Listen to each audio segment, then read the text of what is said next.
இன்னைக்கு நம்ம sign market பார்ப்போமா. நேற்று என் பையனை ஸ்கூலுக்கு போயிட்டு வரும்போது நான் எடுத்த வீடியோ தான். தசராக்காக இந்த நெல்மணி மா எல்லாம் வேறு அதுக்குள்ள பூஜை ஜாமான்கள் அதெல்லாம் விற்பனை ரொம்ப ஜோராக இருந்துச்சு. அப்புறம் காய்கறியுமே நேற்று ரொம்ப ஃப்ரெஷ்ஷாக இருந்துச்சு. தாராவிலேருந்து ஸ்கூலுக்கு போயிட்டு வரவங்க, வேலைக்கு போயிட்டு வரவங்களாம் இந்த சைன் மார்க்கெட்டில் பொதுவாக நிறைய காய்கறிகள் வாங்குவாங்க. அங்கே எப்போவுமே நல்ல சீப் அண்ட் பெஸ்ட்டாக கிடைக்கும். காய்கறியுமே நல்லா ஃப்ரெஷ்ஷாகவே இருக்கும். 2 நாளுக்கு முன்னாடி நல்லா மழை பெஞ்சனால 2 நாள் காய்கறி சரியாக வரல. நேற்று தான் காய்கறி நிறைய வந்துச்சு, நல்லா ஃப்ரெஷ்ஷாக வந்துச்சு எல்லாமே பார்க்குறதுக்கு. பாம்பே பொறுத்த வரைக்கும் கஷ்டப்பட்டவங்க நிறைய பேர் இருக்காங்க, பணக்காரங்களும் இருக்காங்க. ஸோ இந்த மாதிரி ஃபுட்பாத்தில் வந்து நிறைய பேர் காய்கறி வாங்குவாங்க. நான் வந்து 150 ரூபாய்க்கு என்னென்ன காய்கறி வாங்கியிருக்கேன்னு காட்டுறேன் பாருங்க. இந்த கீரை கட்டு ஒன்று வாங்கினேன் 20 ரூபா தான். நல்ல பெரிய கீரை கட்டாக இருந்துச்சு, சோப்பு கீரை கட்டு. அதுக்கப்புறம் இந்த குடமிளகா 20 ரூபா தான், அது ஒரு வாட்டை வாங்கினேன்.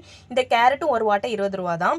அதுக்கப்புறம் பச்சை மிளகா இது வந்து நான் நிறுத்து தான் வாங்கினேன், 10 ரூபா 1/4 கிலோ இருந்துச்சு. அதுக்கப்புறம் இந்த 3 காலிஃப்ளவர் வந்து 20 ரூபா. அதுக்கப்புறம் இந்த கத்திரிக்காய் ஒரு வாட்டை 10 ரூபாய்க்கு நான் எடுத்தேன். அதுக்கு பூசணிக்கு இந்த மாதிரி துண்டு தோட்ட வெட்டி வச்சிருப்பாங்க, ஒரு துண்டு இது 10 ரூபா. இந்த வெள்ளரிக்காய் வந்து ஒரு வாட்டை 10 ரூபா தான், 3 வெள்ளரிக்காய் இருந்துச்சு. அதுக்கப்புறம் இந்த பீன்ஸுமே ஒரு வாட்டை 20 ரூபா, நல்லா ஃப்ரெஷ்ஷாகவே சூப்பராக இருந்துச்சு பீன்ஸு.